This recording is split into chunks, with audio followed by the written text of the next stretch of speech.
చేసి స్కూల్కి వెళ్తా. అట్లా అయితే మా అక్కలతో ఈరోజు గుడ్గా అనిపించుకుంటా. బ్రష్ చేసుడు అయిపోయింది కదా, తానం ఎందుకు, ఇది ఎండాకాలం కదా, స్కూల్కి పోదాం. బస్ కోసం వెయిట్ చేద్దాంపా. పొద్దున్న నుంచి కనిపిస్తుంది. పప్పిని అడుగుదాం ఒకసారి. పప్పి అందుకే కనిపించిందా? అక్కడనే ఉంటుంది, పడుకొని ఉంటుంది చూడు. లేదు చూద్దాందా. అరే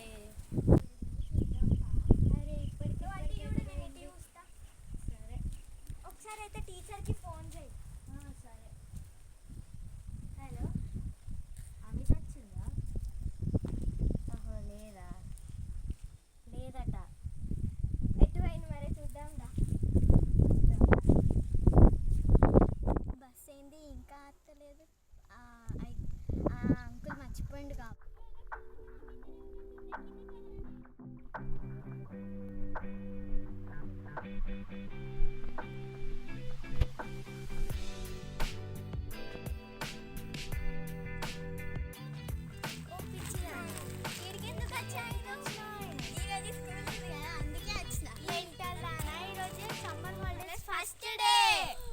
అయ్యో, అందుకే నేను గుడ్గలు అనిపించుకోవడానికి తొందర వచ్చిన. అయ్యో ఎంత పని చేసినావు. ఇవాళ సమ్మర్ హాలిడేస్